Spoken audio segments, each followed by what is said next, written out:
wonderful to see where everybody is from. Welcome, everybody. It's almost noon. I'm just going to take care of a couple housekeeping things. The first one is I'm going to launch a poll. So if you will fill out the poll, there are 3 questions. Go ahead and take a moment to fill out that poll. Also, if you are seeking CEUs or CPDUs, I'm going to put a link in the chat box. So again, if you are seeking CEUs or CPDUs, there's going to be a link in the chat box. You will need to go to this link, fill out the required information, and that's the only way to check in. So we're not going to be looking for people's names. We're going to cross-check the people who fill out this form with the Zoom log after the session is over. So again, if you are seeking CEUs or CPDUs, please click on the link. If you are calling in, I'm going to tell you what link to go to.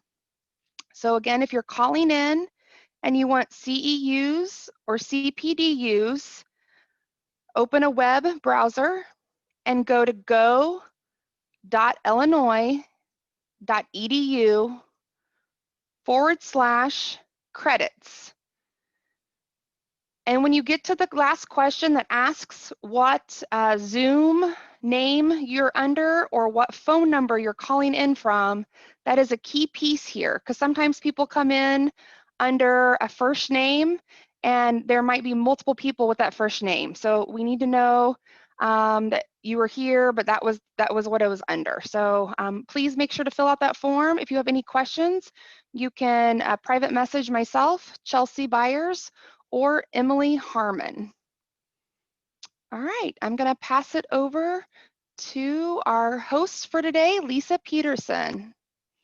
Thanks, Chelsea. Welcome, everybody. Like she said, my name is Lisa Peterson, and I am a nutrition and wellness educator with University of Illinois Extension. I'd like to welcome everyone to the Autumn Health Picks series. So this series is in a collaboration between Illinois Extension and the Interdisciplinary Health Sciences Institute at University of Illinois, and it is designed to connect those across the state with researchers at the university and provide evidence-based educational programming. So if you have any questions during the programming, please feel free to type them in the chat box. If you're calling in, go ahead and hold your questions until the end of the session. And as questions come up, I'll have Ru go ahead and answer them, or we'll save a few for the end as well. So now, without further ado, I'm going to introduce you to your speaker, Ru Liu. Ru is a registered dietitian. She actually obtained her master's degree in nutritional sciences earlier this year from the University of Illinois at Urbana-Champaign. Currently, she's actually working as a research technician at Northeastern University. And today, she's here to talk to you all about decoding the diet you saw on the internet, talking about vegetarian, vegan, and paleo diets. So go ahead, I'll pass it on over to Ru. All right, thank you so much, Lisa, for the introduction. Hi, everyone, thank you for being here today. I am really excited to kickstart our Autumn Health Picks series. I know that there are a lot of wonderful talks in store for this fall, and I'm really excited to get started. So my presentation today is decoding that diet you saw on the internet too. So in the summer, I had the opportunity to give a similar presentation where we talked about intermittent fasting, the ketogenic diet, and the gluten-free diet. And I believe the video and the handouts are now posted. So if you're interested in learning more about those diets, you can go check that out. And today we're going to focus on the vegetarian, vegan, and paleo diets. Okay, so just to start things off, a little bit about myself, and Lisa covered a lot of it too. So my hometown is Liuzhou, China. I came to the States in 2013. I obtained my bachelor's degree in food science and human nutrition and my master's degree in nutritional sciences, both from the University of Illinois at Urbana-Champaign. So Champaign is kind of like a second home to me. And earlier this year, I also became a registered dietitian. And right now, I am working as a research technician at Northeastern University in Boston. And the research I'm helping with, we're looking at the relationships among cognition, physical activity, and nutrition in older adults. So very exciting. And I've lived in Champaign for 7 years, and now I just moved to Boston. So it's definitely been an adjustment. And I have to say, I miss Champaign dearly. Okay, so today, after this presentation, you will be able to describe the key features of each diet. You will be able to identify the benefits of each diet, and finally, to be able to list the potential side effects of each diet. So before we dive into it, I like to hear from you all. So do you agree with this statement? So vegetarians and vegans cannot get enough protein from their diet. Let me know in the chat box, please. Okay. Okay, I'm seeing a lot of falls and disagree. Okay, awesome. And the second question I had for you all was, can you eat dairy on the paleo diet? Yes or no?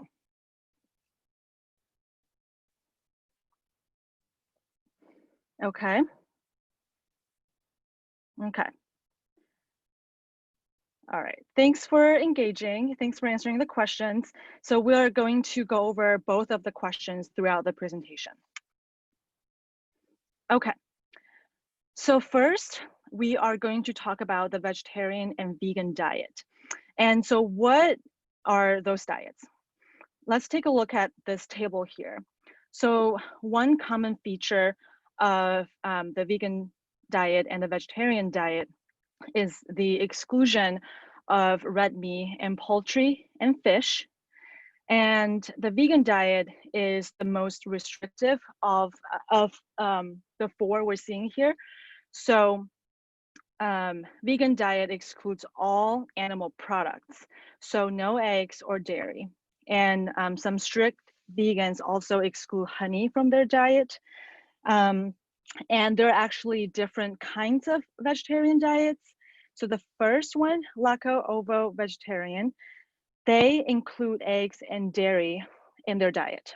So lacto means dairy and ovo means eggs. And once we know that, it's easier to understand the other two.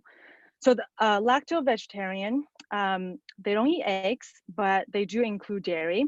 And ovo-vegetarian is the opposite. So they include eggs, but no dairy. Okay. So oftentimes when we think of vegan diets, vegetarian diets, for a lot of people, this might be the image that comes to mind. So you think of salads, you know, lettuce, vegetables, but vegetarian and vegan diets and dishes can also look like this. They could be absolutely delicious, and it includes a lot of different foods other than lettuce and spinach, and they could be absolutely flavorful. So that is the first myth I wanted to talk to you today. And we are going to discuss a few more myths that we've heard about the vegan and vegetarian diet in a moment. So first one is what we touched on briefly before. Vegetarians and vegans have a hard time getting enough protein. I think that's a very popular one. We might have heard of it from somebody, or we thought of that when we're considering whether we should, try the vegan diet. So I think in order to talk about this myth, first, we need to know how much protein we need. So the daily protein recommendation for the general population is 0.8 grams of protein per kilogram body weight. So what that translates to is for a 150-pound sedentary adult, the requirement is 56 grams. So that might be a lot less than a lot of us might expect. So for athletes, of course, the protein intake recommendation is going to be higher than for sedentary adults, particularly if you exercise a lot, if you lift weights, lift heavy and often, then your protein, for those athletes, the protein intake recommendation is increased to 1.6 to 2 grams of protein per kilogram body weight. And so for a 150-pound strength athlete, the requirement is going to be 112 to 140 grams of protein. But for most of us, the general population, we will need more close to 56 grams of protein. So what does it actually look like in the food form? Is it actually feasible? So here I have a mock menu. So let's say for breakfast, you have a bean burrito, and after, for lunch, you have tofu stir fry, and for dinner, you'll have chickpea stew. And of course, this is very rough, very rough menu. But you can see that it actually already exceeds the recommended intake for average adult. So the point here, the takeaway here is that obtaining 56 grams of protein from plant sources is very feasible. So the research confirms what we discussed just now, that vegan and vegetarian diets typically meet or exceed recommended protein intake when caloric intakes are adequate. That is to say, as long as you're getting enough energy, calories from your diet, usually protein intake is not an issue. And another myth that's that is related to this protein myth is the argument about incomplete protein. So to be able to understand incomplete protein, we first need to talk about amino acids. So amino acids are building blocks of proteins. So if you take a look at the picture on the right, on the top of the picture, you see some circles, and they are representing individual amino acid molecules. And at the bottom, you see this aggregated cluster of amino acid molecules, and together they form the protein molecules. So we need so there are many different amino acids that we need. And there are essential amino acids and non-essential amino acids. The non-essential amino acids are the ones that our body can make from other nutrients, from other substances in our body. So we don't necessarily have to eat them from our diet.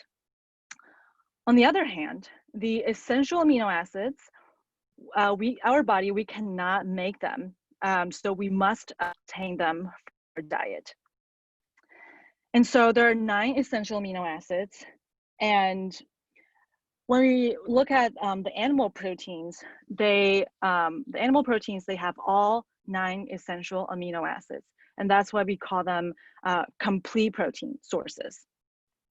And in plants, a lot of the plant protein sources are incomplete, meaning that they're lacking 1 or more essential amino acids.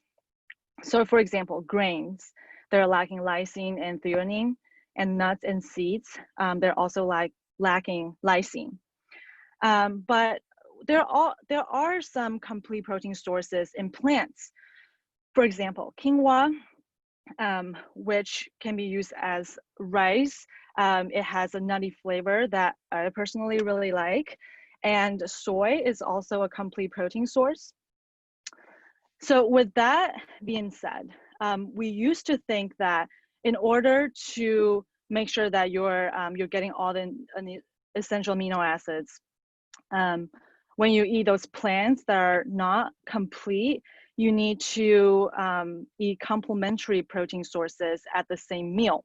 So for example, rice and beans, they're an example of complementary protein because they have the essential amino acids that the other is lacking. So together, you get a complete protein source. But now we know that complementary protein actually do not need to be eaten at the same meal. As long as you you consume a variety of different protein sources and you switch your protein sources, meaning that you're not just eating grains every single day, you actually don't have to worry about incomplete protein because as long as you consume them, your body will be able to combine them. So it doesn't have to be eaten at the same meal. Knowing that some of the stress and pressure in terms of meal prepping. And so, yes, again, complementary protein do not need to be eaten at the same meal. Ru, there was a question about B12 and iron. Yes, that's a great question. We will definitely touch on that in the following slides. Perfect, thanks. Okay.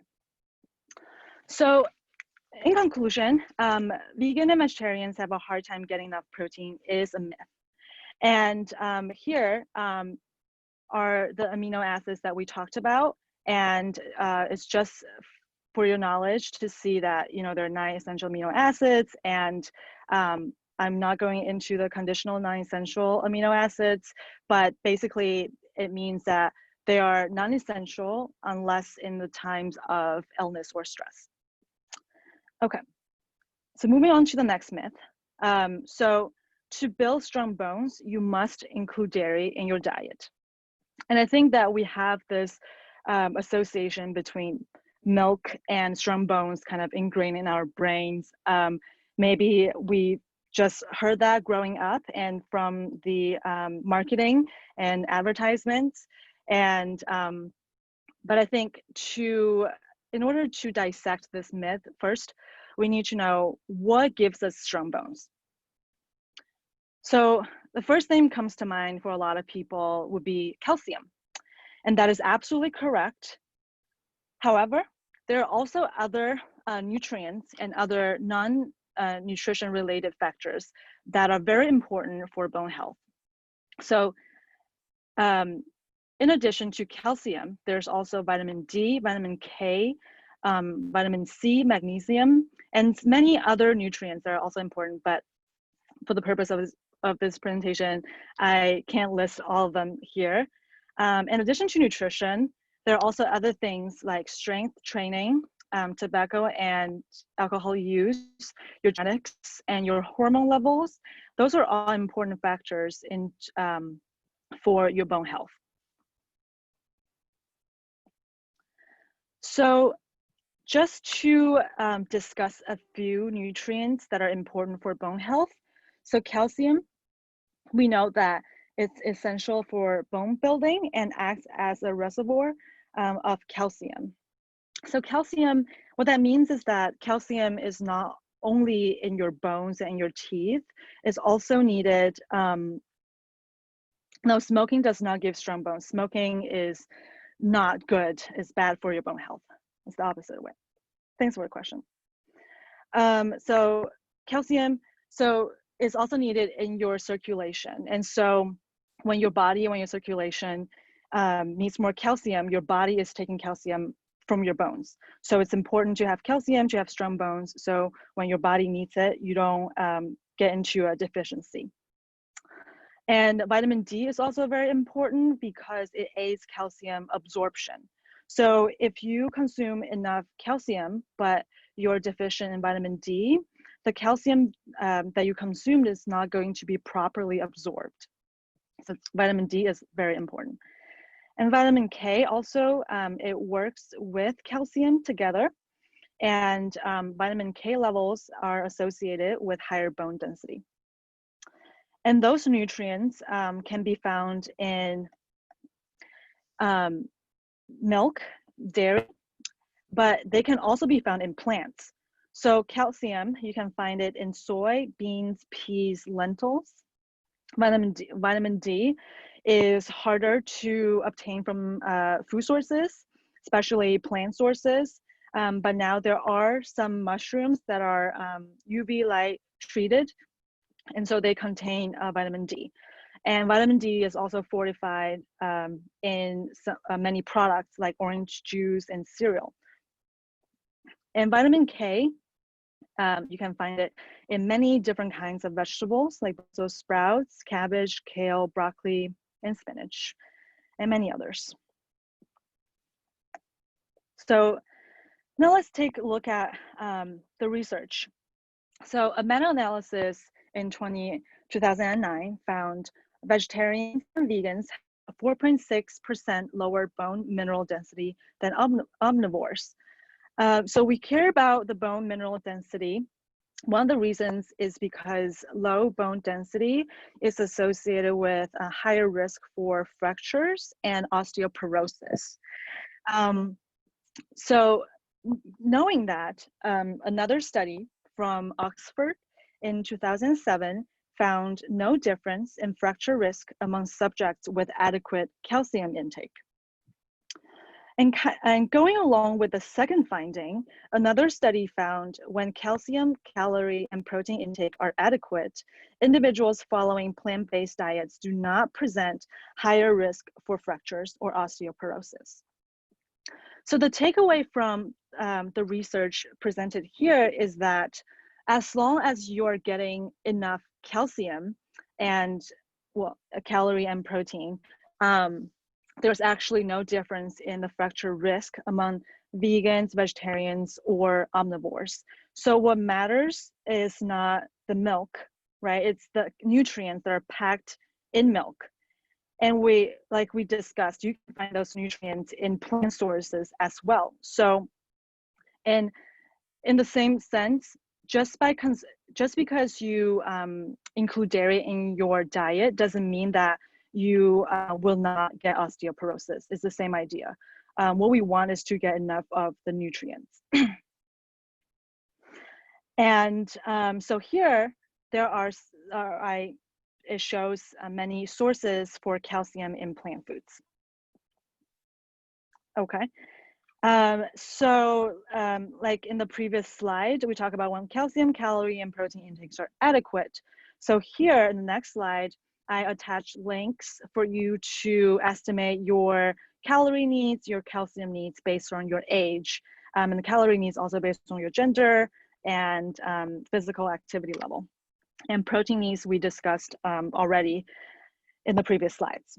So to conclude, to build strong bones, you must include dairy in your diet is a myth. Okay, and the last myth that we're going to talk about is soy causes cancer. So I personally definitely have heard this many times. And I asked myself, where did we get this idea from? So where did this information come from? So this actually came from animal studies.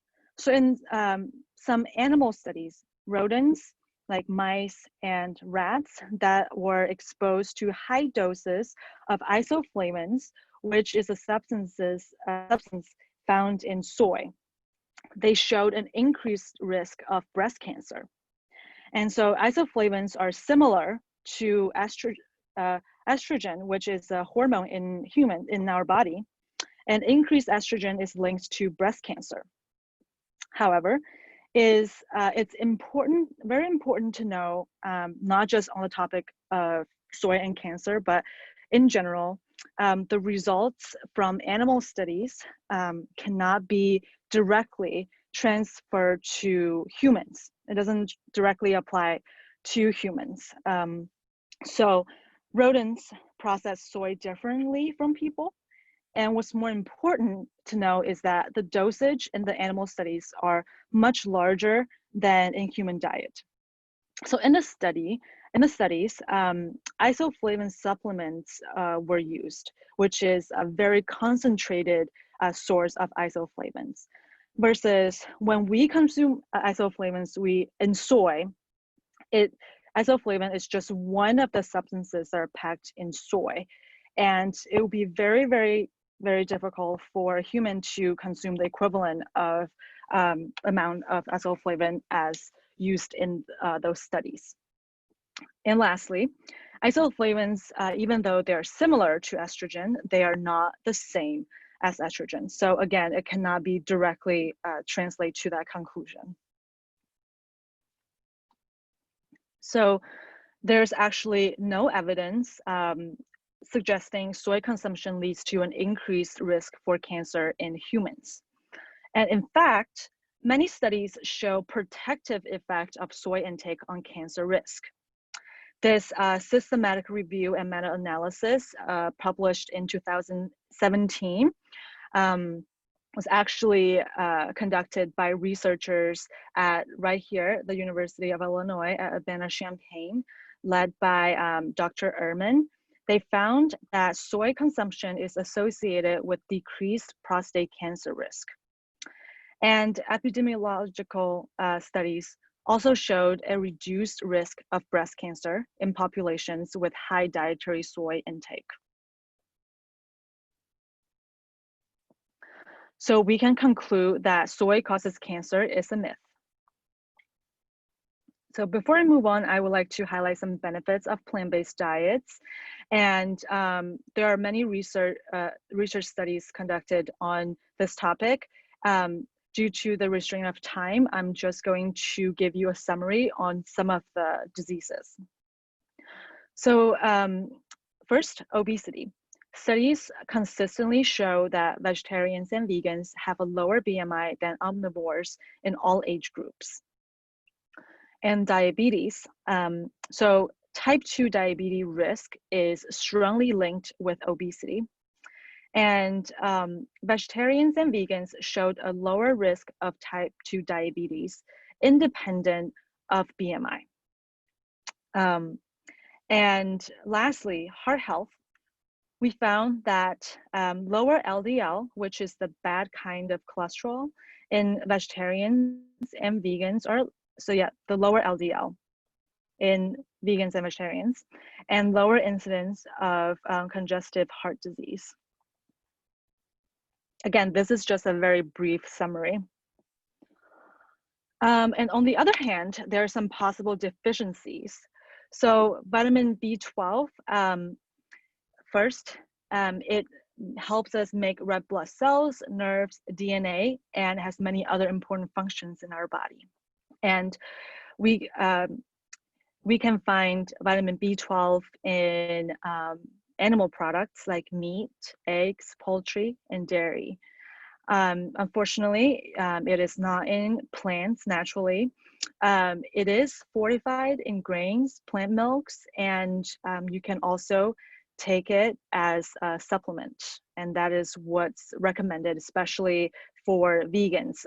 For vegetarians might be okay because you still include eggs and dairy in your diet. But for vegan particularly, it's very important. And the second one is vitamin D. Vitamin D is harder to get from our diet.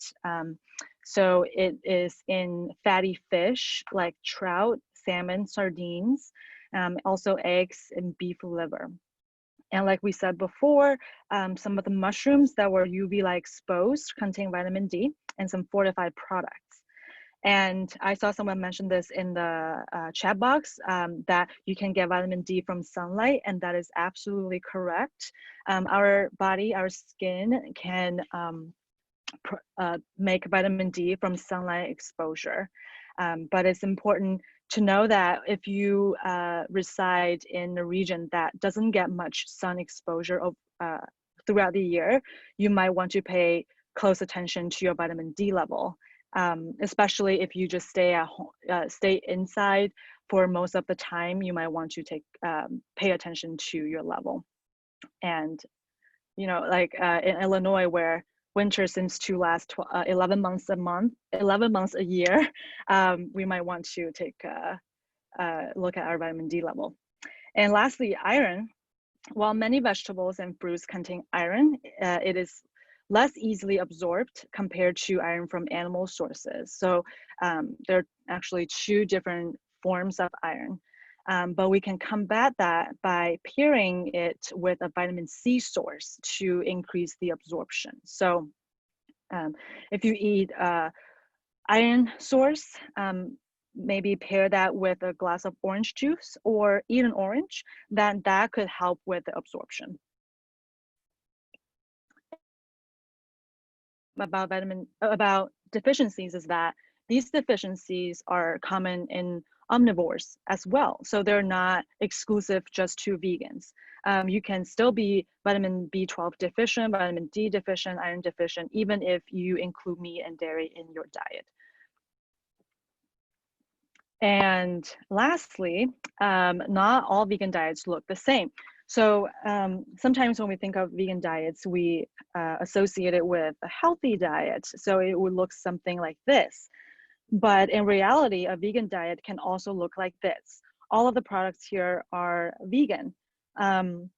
So no matter what kind of diet you follow, a balanced diet is key. So just like we talked about the deficiencies, just because you don't follow a vegan diet doesn't mean that you're immune to those deficiencies. So that's something to keep in mind, that going vegan is not a magic pill that a guarantee that you will definitely get the benefits that we discuss here. We need to maintain a balanced diet. That's the takeaway here. Okay, now let's switch the direction and talk about the paleo diet. So the paleo diet, you might have heard the caveman diet, the Stone Age diet. They're all talking about the same thing. And it's asking us to eat like our ancestors from 10,000 years ago, before farming started. And what's included in this diet is fruits, vegetables, nuts and seeds, lean meats, fish, oils from fruits and nuts. And what foods that are excluded from the diet include grains, so wheat, oats, barley. So common food products are pasta and bread, legumes, so beans, lentils, peanuts, and peas, and dairy, refined sugar, refined salt, potatoes, and highly processed foods in general. So why do people go paleo, and what's the rationale behind it? So the rationale is the belief that farming changed what people ate. So dairy, grains, and legumes were added to the human diet. It is hypothesized that this rapid change in diet outpaced the body's ability to adapt. And this mismatch is believed to be a contributing factor to the prevalence of obesity, diabetes, and heart disease nowadays. So now we are going to take a closer look at the research on diabetes, obesity, and heart disease.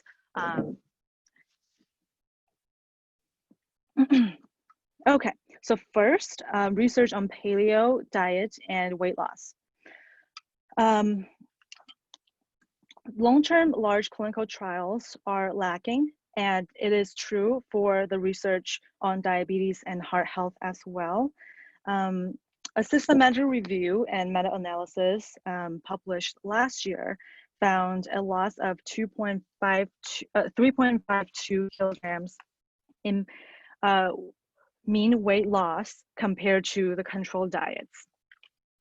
So we do see some weight loss in the paleo group compared to the control diet group.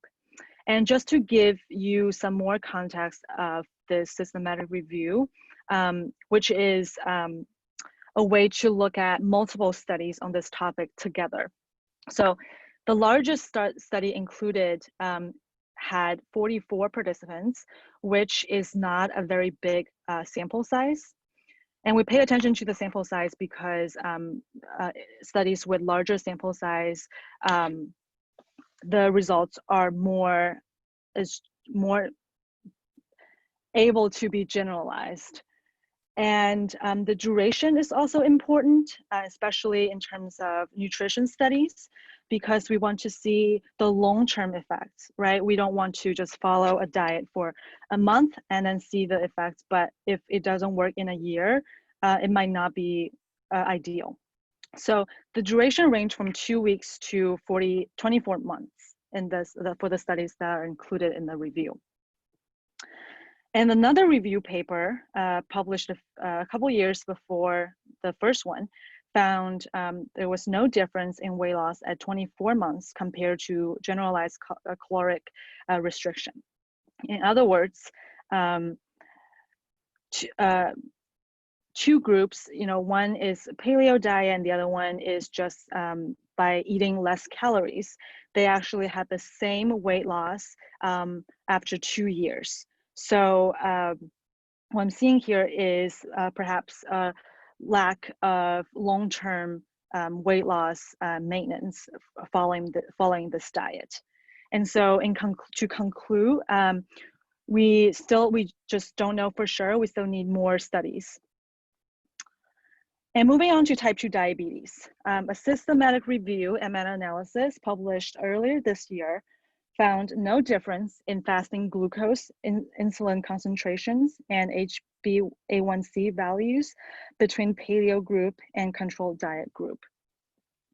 So in this review, there are 4 studies included, and the duration of the diet intervention ranges from 2 to 12 weeks.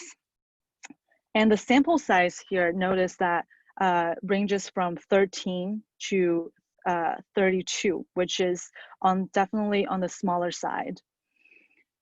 And the other study found that the paleo diet is more satiating per calorie than a diabetic diet, which is to say that when we're consuming the same amount of calories, the paleo dieters feel full more easily than the ones that are following the diabetic diet.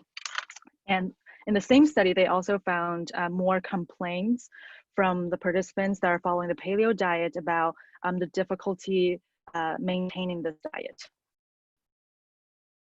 And lastly, we have heart health. So in this 2015 study, the researchers compared lipid profile and body weight between paleo diet group and traditional heart healthy diet group among adults with high cholesterol. The sample size here is 46. And in the table here, you can see what they mean by paleo diet and what they mean by heart healthy diet. So what they found is that the paleo group had the lowest caloric intake, even when they did not restrict how many calories they could consume. So this confirms the finding from the previous slide, which says the paleo diet could be more satiating. And they found significant improvement compared to the control group. Paleo group, they showed improvement in total cholesterol, LDL, and triglycerides.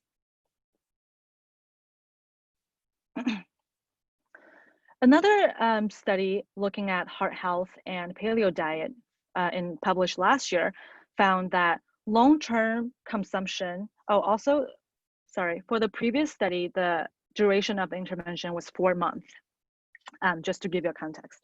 So here, the researchers found that long-term consumption of paleo diet was associated with higher serum trimethylene. Most definitely butchering this, but in oxide. But how to pronounce this is less important.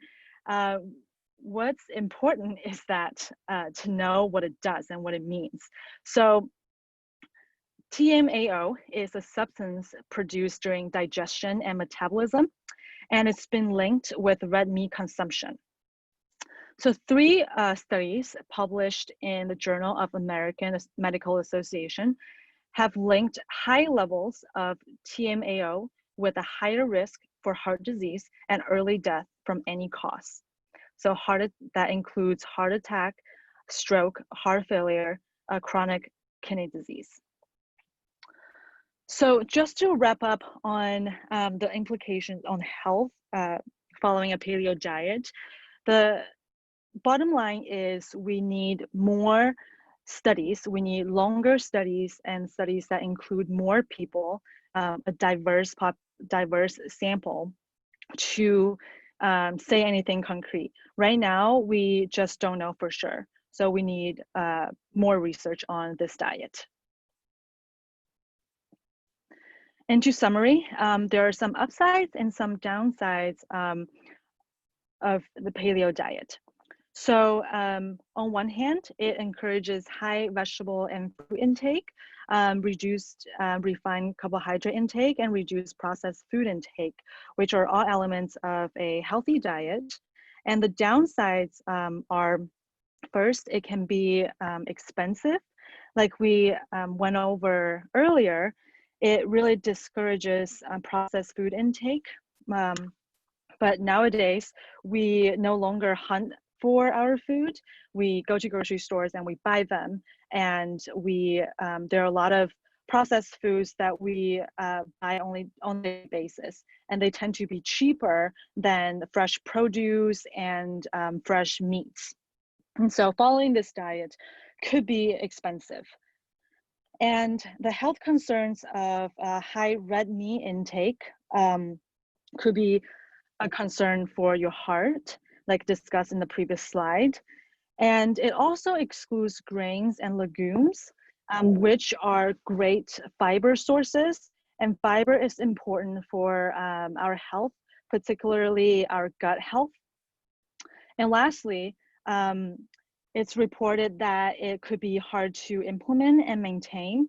And I think that this last point is also very important, because when we talk about which diet to try and which diet to follow,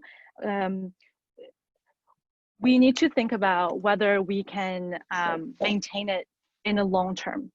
So I remember last time a lot of people asked me, and what is the best diet? And my answer is always the best diet is the diet that works for you. It's a diet that works for your body, that works for your lifestyle, and more importantly, a diet that you can maintain in the long term. Okay, so to summary and action items. So we talked about 3 diets today. Vegan and vegetarians, they exclude animal products. For vegans, they exclude all animal products. And vegetarians, some they eat dairy and or eggs. For paleo, they exclude grains, legumes, dairy, potatoes, refined sugar and salt, and processed foods from their diet. Some possible benefits of following a vegan and vegetarian diet: it might offer protective effect on type 2 diabetes, cancer, high blood pressure, and heart disease. And the benefits, there are also benefits coming from the paleo diet, which is the benefits from a diet that's rich in fruits and vegetables and with little to no processed foods. And it is also more satiating.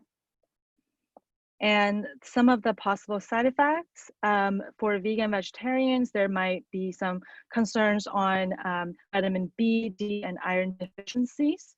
And for paleo, like we talked about, the high red meat consumption, low fiber consumption, and potential financial burden.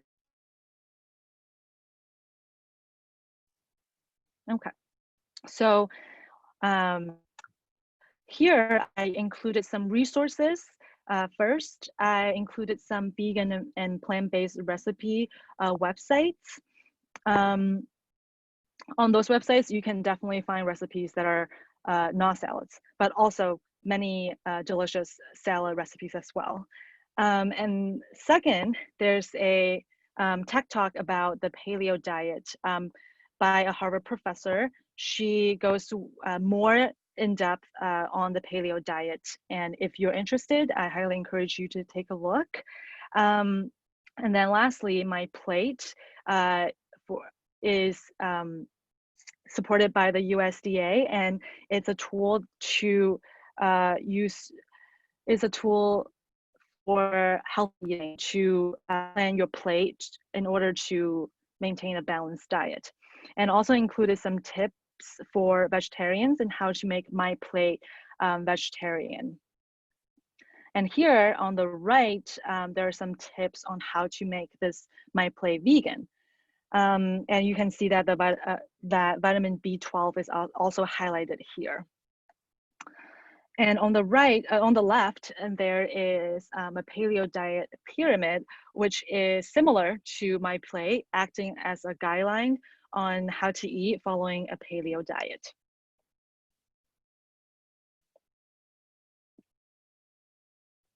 Okay, and so that concludes my presentation today.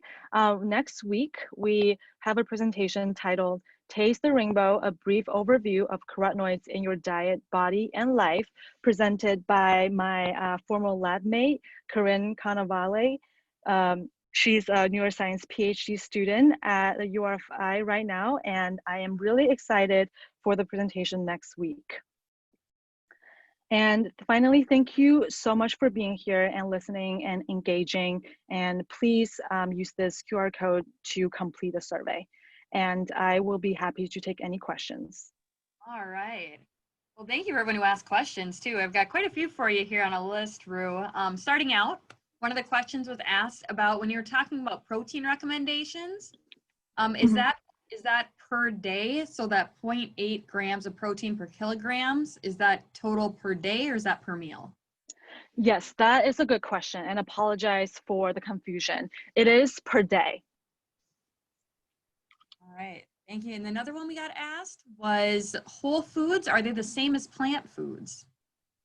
Whole foods, are they the same as plant foods? So whole foods, to my understanding, are foods that are just come from the nature. It's nature form. As little processed as possible. So vegetables, produce, it doesn't have to be fresh. It can be frozen. I would consider those whole foods. All right, another question I was asked was how are foods fortified with vitamin D? That's a great question. For vitamin D, I know the mushrooms, like I mentioned in the presentation, that they're exposed to UV lights. And other than that, I am not knowledgeable at all on the specific process of fortification. But if you're interested, I will be more than happy to send along some information after the presentation. All right, and then keeping in that vitamin D theme, so we talked about sunlight a little bit. So does the skin need to be 80% exposed to have a vitamin D benefit? That would 80% exposed. What does that mean? I'm assuming their skin is 80% exposed. Yeah. So technically, I'm also not the expert on this topic, but any area that's exposed to the sunlight, our skin can make vitamin D. So of course, if you are, everything else being equal, if you're wearing a tank top and shorts, you're gonna make less vitamin D than someone, you're gonna make more vitamin D than someone who's wearing, let's say, a long winter coat and pants. But I don't know the specific amount or the percentage. All right. Okay. And another one that was asked was what is citrical, and it's prescribed for poor bone density, and is it necessary? Sorry, you cut off for a second. Sorry, citrical? I have not heard of that. But that's a good question. I will be more than happy to look into that, and I will follow up with that. Okay, and then I got a couple more for you. Okay, so sure.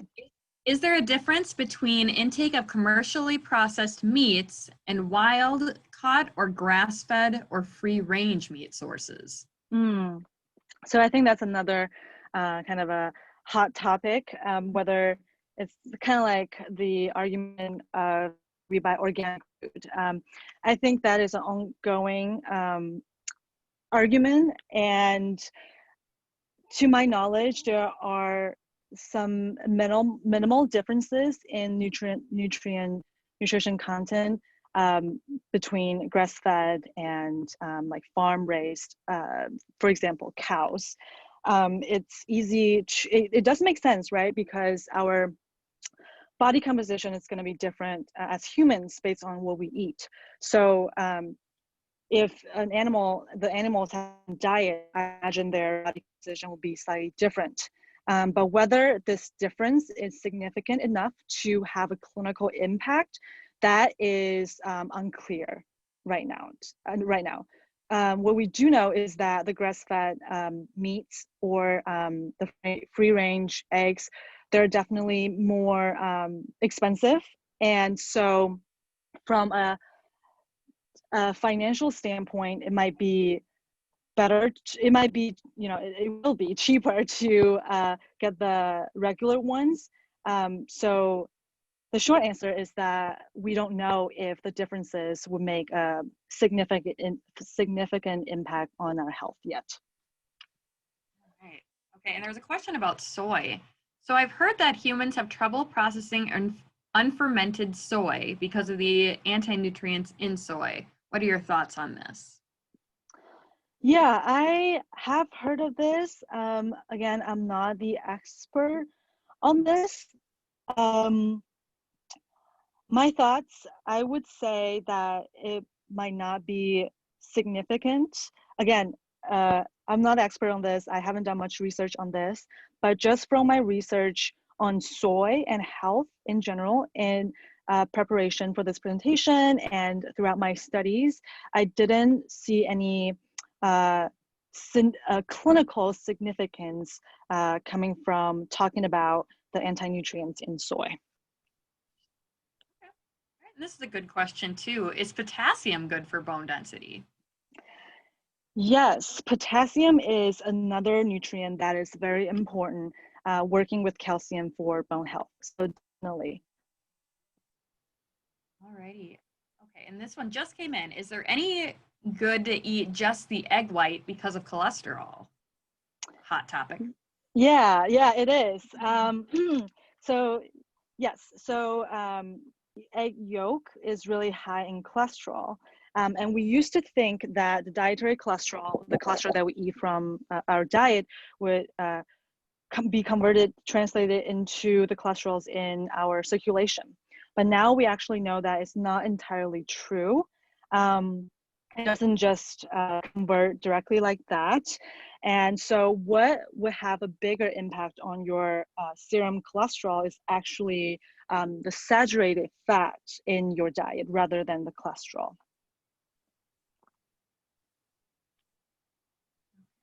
Somebody said, I thought cholesterol is not a nutrient of concern. Yes, that's right. All right. Do we have any more questions before we wrap up here? Just keeping my eye on the chat box here. I'm not seeing too much else. I know Chelsea put a link in there for putting a link for the survey. Just a reminder that your feedback is incredibly important to us. We want to make sure that we're bringing topics that you'd like to hear about. Thank you again for participating, and we do look forward to our next topic, which is on September 30th. Just Taste the Rainbow, and we've kind of already talked about that one. A brief overview of carotenoids in your diet, body, and life. Oh, there's one more question. I just saw it. Yeah. Okay. So can you talk about vegan diets for children? That is a good question. And I think that's an important question because we have different needs throughout our lifespan, right? So the nutrition needs for a child or for pregnant women and for older adults is going to be very different. So that's a great question. I, again, have not done in-depth research on this. But I will have to get back to you on that, but that is a very important question. Sure. And then this person, I think, was just looking for kind of a confirmation. So we should have not, or we should not have just the egg yolk and have the whole egg. Or not, yeah, not just the egg white and the whole egg instead. It shouldn't be a concern. You certainly can just have the egg white if you're just looking to gain more protein and not cholesterol, but it shouldn't be a concern. There shouldn't be anything stopping you from eating the whole egg. Right. Yeah, no need to just have egg white. Right. Well, thank you again, everybody who joined us today, and please come join us again on September 30th. And I think that'll wrap it up for today.